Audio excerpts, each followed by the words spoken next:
प्रधानमंत्री नरेंद्र मोदी एक दिन के गुजरात दौरे पर पहुंचे। उन्होंने भावनगर में करीब 35 मिनट तक जनता को संबोधित किया।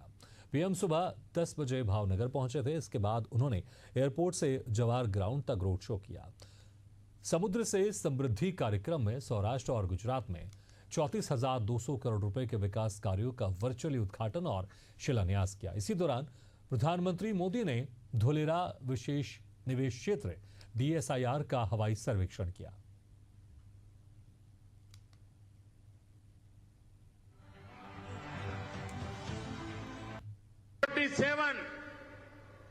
जब देश की आजादी के 100 साल होंगे, 2047 तक विकसित होना है तो भारत को आत्मनिर्भर होना ही होगा।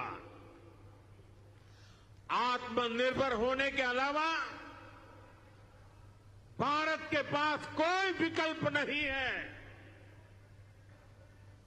अगर हमारा कोई दुश्मन है तो वो है दूसरे देशों पर हमारी निर्भरता। हमें ये बात हमेशा दोहरानी है,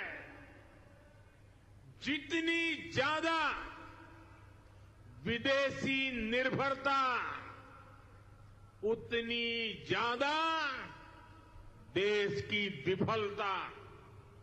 साथियों, 21वीं सदी का भारत आज समुद्र को बहुत बड़े अवसर के रूप में देख रहा है। थोड़ी देर पहले यहां पोर्ट लेड डेवलपमेंट को गति देने के लिए हजारों करोड़ रुपए के प्रोजेक्ट का शिलान्यास और उद्घाटन किया गया है।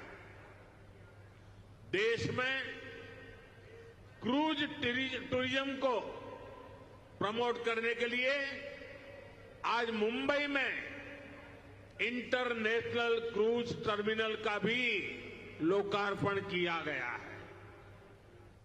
लेकिन आजादी के बाद कांग्रेस ने भारत के हर सामर्थ्य को नजरअंदाज किया। इसलिए आजादी के 6-7 दशकों बाद भी भारत वो सफलता हासिल नहीं कर पाया जिसके हम हकदार थे। रीवा के त्योथर में सीएम डॉक्टर मोहन यादव ने करोड़ों रुपए की सौगात दी। सीएम के इस कार्यक्रम के दौरान चाघाट में भारी संख्या में लोग पहुंचे। इससे जनसैलाब उमड़ गया और हजारों लोग कार्यक्रम स्थल तक पहुंचने से ही वंचित रह गए। इस दौरान मुख्यमंत्री डॉक्टर मोहन यादव ने कहा कि हेलीकॉप्टर से उन्होंने देखा कि भीड़ इतनी ज्यादा है, व्यवस्था कम पड़ गई है। त्योथर विधानसभा में इतनी भीड़ पहली बार देखी गई। वहीं राजनीतिक जानकारों का कहना है कि 10,000 से ऊपर लोग इस कार्यक्रम में आए थे, जो अब तक किसी भी मुख्यमंत्री के कार्यक्रम से सबसे ज्यादा है।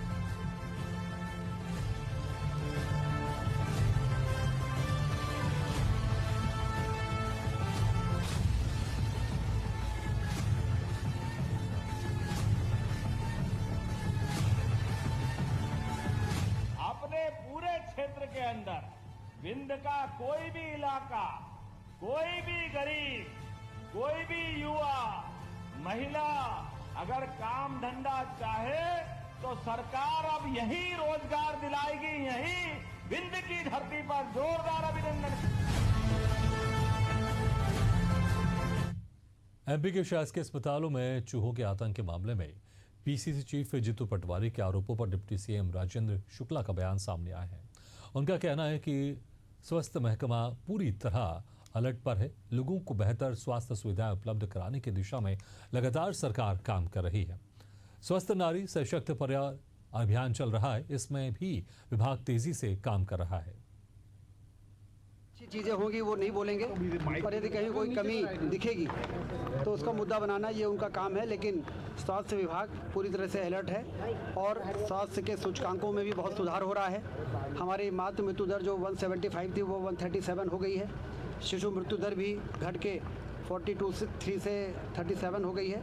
निरंतर ये जो स्वस्थ नारी सशक्त अभियान अभियान चल रहा है, इसमें लगातार आम आदमी की निःशुल्क जांचें हो रही हैं, बीपी, शुगर, ब्लड प्रेशर से लेके और गर्भवती माताओं बहनों का पंजीयन से लेके एंटीनेटल चेकअप और ये सारी चीज़ें बहुत योजनाबद्ध तरीके से चल रही हैं। हम लोग उसकी मॉनिटरिंग 21 सितंबर से शुरू होने वाली कांग्रेस जिला अध्यक्षों की बैठक को लेकर पूर्व मंत्री पीसी शर्मा का बयान सामने आया है। उन्होंने कहा कि जिला अध्यक्ष अपनी गतिविधियों की जानकारी देंगे। राहुल गांधी की जो मंशा है इसके अनुसार बैठकें हो रही हैं। इस बैठक में भविष्य की रणनीति, भाजपा सरकार की कमियों को उजागर करने पर रणनीति बनाएंगे। वहीं रीवा में दिग्विजय सिंह को लेकर बीजेपी नेताओं के बयान पर तंज कसते हुए पीसी शर्मा ने कहा कि दिग्विजय सिंह को लेकर जो इस तरह की बातें कर रहे हैं, इससे उनकी संस्कृति झलक रही है। और ये कुछ नमकीन क्या है? तो आप चाहो तो इसमें चाहे शिवराज का लोग पूछते कि चलो कम से कम पद तो है, हम स्वर्णकार गुण से फलाने उससे। सितंबर में शारदीय नवरात्रि की शुरुआत होने जा रही, जिसे देखते हुए उमरिया कलेक्टर ने मांस दुकानों को बंद रखने की पहल की है। इस पहल का स्वागत करते हुए भोपाल सांसद ने कहा कि नवरात्रि में बहुत से लोग पूजा पाठ के लिए मंदिरों में जाते हैं, अनेक धार्मिक और सांस्कृतिक कार्यक्रम भी होते हैं, धार्मिक अनुष्ठान भी करते हैं, लिहाजा ये पहल सही है। इसके अलावा सांसद आलोक शर्मा ने राजधानी भोपाल में शूटर्स पर हुए एक्शन पर भी बात रखी। नवरात्रि का पर्व है, पूरा देश हर्षोल्लास भरे वातावरण में शक्ति की आराधना करेगा, माँ जगदम्बे की आराधना करेगा। जैसी की जानकारी मिली है कि उमरिया में जिला प्रशासन के साथ जिला शांति कमेटी की बैठक हुई थी और जिला शांति कमेटी की बैठक में सभी शांति कमेटी के सदस्यों ने ये प्रस्ताव रखा था कि नवरात्रि के अंदर नॉनवेज, चिकन, मुर्गी, मछली, अंडे का व्यवसाय उमरिया में नहीं होना चाहिए। इसके लिए वहाँ के जिला प्रशासन ने प्रस्ताव मुझे पारित किया है। मुझे लगता है कि इस प्रस्ताव का मैं समर्थन करता हूँ। वास्तव में आने वाले समय में जो नवरात्रि का पर्व है उसमें इस प्रकार का अगर पालन किया जाता है तो ठीक बात है। आत्मनिर्भर भारत के लिए बीजेपी प्रदेश कार्यालय में कार्यशाला का आयोजन किया गया। कार्यक्रम का नेतृत्व राजस्थान से भाजपा सांसद सीपी जोशी ने किया। इस कार्यशाला में सभी जिला अध्यक्ष और पदाधिकारी शामिल हुए। कार्यशाला समाप्त होने के बाद प्रदेश अध्यक्ष हेमंत खंडेलवाल ने कहा, ये कार्यशाला का मुख्य उद्देश्य आत्मनिर्भर भारत है, जो 25 सितंबर दीनदयाल उपाध्याय जी की जयंती से लेकर 25 दिसंबर अटल बिहारी वाजपेयी की जयंती तक ये कार्यक्रम आयोजित किया जाएगा, जिसमें स्वदेशी को बढ़ावा दिया जाएगा। आत्मनिर्भर भारत को लेके हमारी कार्यशाला थी। सीपी जोशी जो पहले राजस्थान के प्रदेश के अध्यक्ष थे, इस कार्यक्रम के राष्ट्रीय सह संयोजक हैं वे, और शिव प्रकाश जी हमारे सह संगठन मंत्री इस कार्यशाला में उपस्थित थे। एक महत्वपूर्ण विषय है, दीनदयाल जी की जयंती 25 सितंबर से अटल जी की जयंती 25 दिसंबर तक ये कार्यक्रम चलने वाला है।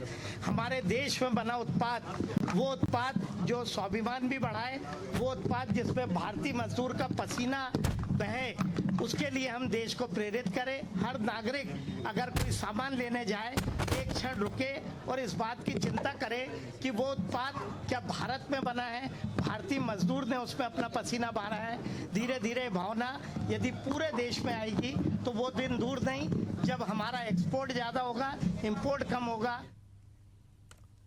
भिलाई के खुर्सीपार स्थित ITI परिसर में जीवन आनंद फाउंडेशन और भाजपा नेता विनोद सिंह के संयोजन से 9 दिवसीय रामकथा का भव्य आयोजन किया गया। कथावाचक के रूप में राजन जी महाराज ने रामायण की कथा का रसपान कराया। कथा के अंतिम और 9वें दिन छत्तीसगढ़ के गृह मंत्री विजय शर्मा विशेष अतिथि के रूप में पहुंचे। उन्होंने कहा कि राजन जी महाराज की वाणी मन को शांति और ऊर्जा प्रदान करती है। गृह मंत्री ने प्रदेश में नक्सलवाद पर भी अपनी बात रखते हुए कहा कि नक्सली संगठन को चाहिए कि वो हिंसा का रास्ता छोड़कर पुनर्वास की नीति अपनाए।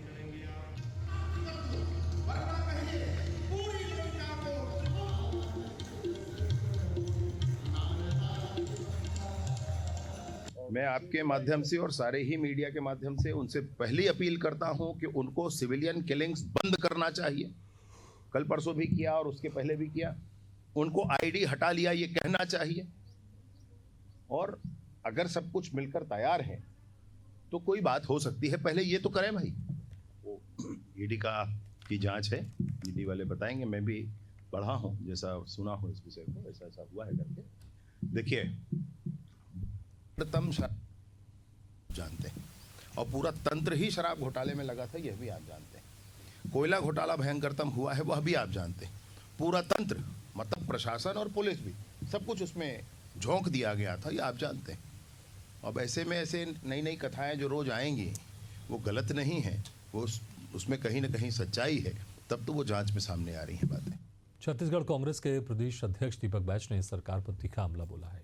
बैच का आरोप है कि महतारी वंदन योजना में 3 महीने से महिलाओं को राशि नहीं मिल रही है। 40% महिलाओं का पैसा रोका गया और कई जिलों में हजारों नाम काटे जा रहे हैं। वहीं उन्होंने किसानों की दुर्दशा का जिक्र करते हुए कहा कि खाद की कालाबाजारी चरम पर है। 265 रुपये का यूरिया 1200 में और 1350 की डीएपी को 2000 में बेचा जा रहा है। सरकार दावा करती रही, लेकिन किसान दाने दाने यूरिया के लिए भटक रहे हैं। बैच ने किसान सम्मान निधि पर भी सवाल उठाए। कहा कि प्रदेश में 35 लाख किसान हैं, लेकिन 20वीं किश्त में सिर्फ 25 लाख को ही भुगतान किया गया। हजारों किसानों का नाम जानबूझकर काट दिया गया। यही नहीं, कांग्रेस अध्यक्ष ने सरकार पर विपक्ष की आवाज दबाने का आरोप लगाते हुए कहा कि भ्रष्टाचार के खिलाफ बोलने वालों पर झूठे मुकदमे दर्ज कराए जा रहे हैं। जिन महिलाओं को पिछले 14 महीने से महतारी वंदन का लाभ मिल रहा था, उनको भी अभी अपात्र घोषित किया है। और खासकर बस्तर जैसे जिला के 4 जिलों को लगभग 4000 से अधिक वहाँ की माता बहनों को महतारी वंदन जिनको मिल रहा था, उसको इस सरकार ने काटने का काम किया है। यूरिया भी अभी तक नहीं मिल पा रहा है, उपलब्ध नहीं है सरकार के पास, सोसाइटियों के पास। आज भी किसान मजबूर है कि 260-65 रुपए का यूरिया 1000-1200 में खरीदने के लिए। तो इस तरह से अब धान का लगभग बाली आना शुरू हो गया है। तो इस समय भी अगर यूरिया नहीं मिलेगा तो फिर किसान का धान जो पैदावार होना था वो नहीं हो पाएगा। उत्तर प्रदेश सरकार ने बीते दिनों 16 आईएएस अधिकारियों का तबादला किया है। प्रयागराज में सबसे अधिक चर्चा में रहने वाले विजय विश्वास पंत को लखनऊ मंडल कमिश्नर की जिम्मेदारी मिली है। वहीं शनिवार को मंडल आयुक्त विजय विश्वास पंत ने कार्यालय पहुंचकर कार्यभार ग्रहण किया। साथ ही उन्होंने कार्यालय का निरीक्षण कर अपने कर्मचारियों के साथ विभाग की समीक्षा की। मंडल आयुक्त ने कहा कि वो अपनी प्राथमिकताओं को पूरी जिम्मेदारी के साथ पूरा करेंगे। 2004 बैच के आईएएस विजय विश्वास पंत मुख्यमंत्री योगी आदित्यनाथ के काफी करीबी बताए जा रहे हैं।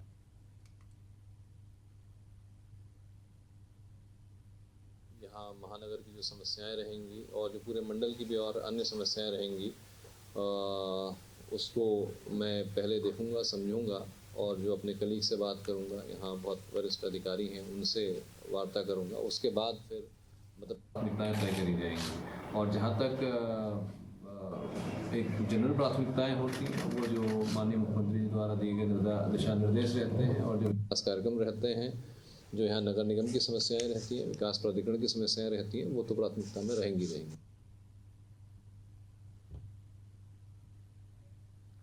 नक्सलियों के केंद्रीय प्रवक्ता अभय की ओर से जारी पत्र ने देश भर में हलचल मचा दी है। संगठन शांति वार्ता के लिए तैयार है। संगठन ने 1 महीने का समय मांगा है। इसी बीच पोलित ब्यूरो सदस्य सोनू उर्फ वेणुगोपाल का भी एक पत्र सामने आया है। इसमें उन्होंने जनता से माफी मांगते हुए स्वीकार किया कि नक्सली संगठन अपने मूल उद्देश्यों को पूरा करने में नाकाम रहा है और मजबूरन अब शांति वार्ता की ओर बढ़ना पड़ रहा है। पुलिस ने इस पत्र की जांच शुरू कर दी है और जांच में यह भी सामने आया कि इसका आईपी एड्रेस स्विट्जरलैंड से जुड़ा मिला है। इस कड़ी में अंतर्राष्ट्रीय कनेक्शन की भी पड़ताल की जा रही है।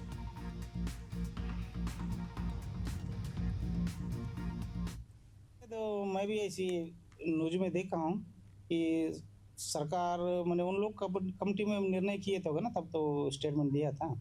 तो उनका देखने के अनुसार हमको पता चलता है कि कुछ लोग साथ बैठक हुआ, कुछ लोग से बैठक नहीं हो पाई। इसलिए सरकार से अनुरोध ये कर रहा है कि हम थोड़ा 1 महीने का टाइम दीजिए। नक्सल संगठन में जो अभी तक लगातार जो 2 पर्चे जारी हुए हैं उनके मुताबिक और एक ऑडियो भी जारी हुआ है, जिसके मुताबिक नक्सलियों ने एक तो पहले बात उन्होंने ये कही है कि हम अपने हथियार त्याग कर शांति वार्ता के लिए तैयार हैं, और दूसरी बात उन्होंने ये भी कही है कि हम नक्सलवाद को लेकर के जिन उद्देश्यों को लेकर के इस संगठन को खड़ा किए हैं उन उद्देश्यों को हम पूरा नहीं कर पाए। हम आधे अधूरे में इस सशस्त्र संघर्ष को छोड़ रहे हैं। ऐसी स्थिति में उन्होंने जनता से माफी भी मांगी है। उत्तर प्रदेश के गोंडा के बसंतपुर डीहा गांव में घर में घुसकर एक युवती से छेड़छाड़ और चाकू से गंभीर रूप से घायल करने के मामले में पुलिस को बड़ी सफलता मिली है, जहां मुठभेड़ के दौरान पुलिस ने आरोपी को गोली मारी, जिसके बाद पुलिस ने घायल बदमाश को अस्पताल में भर्ती कराया है, जहां उसका इलाज जारी है।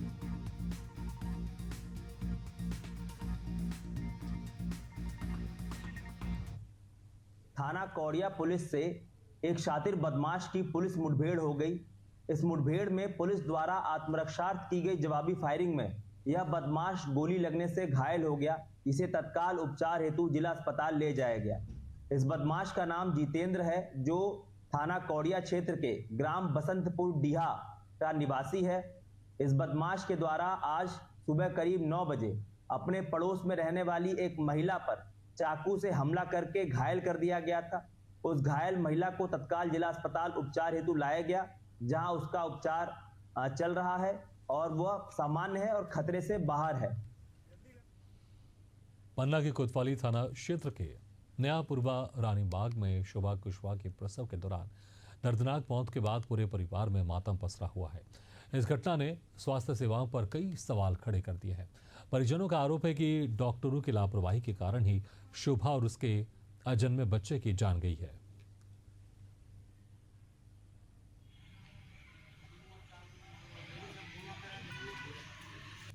फोन की बाटल चढ़ाई थी, फोन हाफ लग पाया है, हाफ बचा रहा, तो बोला है कि एक बाटल और चाहिए, तब कि वो भी इंतजाम हो जाए। इसके बाद भी तो फिर ट्रीटमेंट सही नहीं होने के कारण।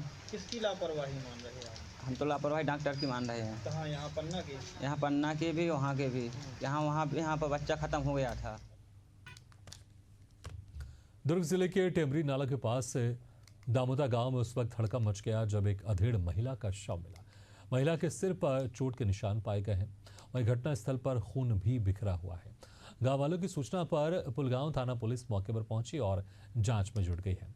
शुरुआती जांच में हत्या की आशंका जताई जा रही है। फिलहाल महिला की शिनाख्त नहीं हो पाई है।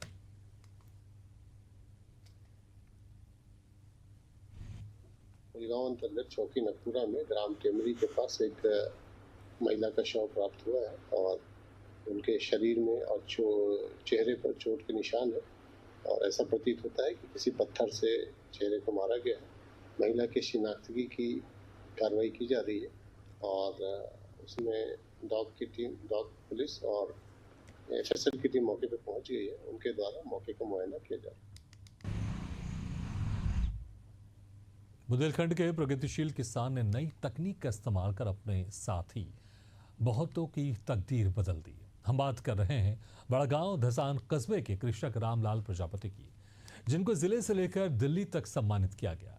कैसे उन्होंने हासिल किया ये मुकाम, देखिए इस खास रिपोर्ट में। बुंदेलखंड के टीकमगढ़ जिले के बड़ागांव धसान कस्बे के पास लहलाते इस खेत को देखिए। इसमें हरी मिर्ची की खेती हो रही है। स्थानीय महिलाएं खेत में मिर्च तोड़ रही हैं। इनके पास 400 से भी ज्यादा मजदूर हैं। क्या कहते हैं प्रगतिशील किसान रामलाल प्रजापति? हमको इतना खून पसीना बहाना पड़ा और हमको हमारे लेबर है ना जो हमको खोजना पड़ी। हम उनका पेमेंट भी करते हैं और दिन रात हमको मेहनत करना पड़ी, मशीनरी तैयार करके, शासन से सहयोग तैयार करके, यानी इतनी मेहनत करना पड़ी कि कोई सामान खेती कर ही नहीं सकता था और ये भूमि खेती के लायक थी ही नहीं। आज हमने है ना प्रयास करके शासन के सहयोग से इस लायक बनाया है कि आप लोगों को ये हरी भरी फसल दिख रही है। रामलाल प्रजापति हरी मिर्च, बैगन, शिमला मिर्च और टमाटर के फार्मिंग करते हैं। उनके यहाँ हर दिन 400 मजदूर काम करते हैं। वे खेतों में सब्जियां तोड़ने से लेकर तुलाई और पैकिंग तक का काम करते हैं। इससे बुंदेलखंड में पलायन भी कम हो रहा है और लोगों को भी गांव में रोजगार मिल रहा है। इसके पहले दिल्ली, पंजाब, आगरा जाते थे, वहाँ पे कोई काम मजदूरी लगती थी स्थायी तो करते थे, नहीं लगती थी तो भाग जाते। क्यों जाते थे? यहाँ कोई स्थायी काम नहीं मिलता था हम लोगों को। हाँ, तो मजबूरी में जाना पड़ता। हाँ, मजबूरी में जाना पड़ता। कितने लोग आते हैं यहाँ पे? यहाँ 200-300 आते हैं रोज। हमारा रोजगार भी चल रहा है, गाड़ी भी चल रही है। पहले हम भाड़े वगैरह पर चलाते थे, जैसे वसुंधरा यहाँ पे आए, हमारा रोजगार भी चल रहा है। दूसरी गाड़ी लेने की हमारी वो भी बढ़ गई है, बिल भी बढ़ गई है। हमारा अच्छा काम चल रहा है सर। लगभग कितने साल से आ रहे हैं? हमें यहाँ 3.5 साल हो गए सर।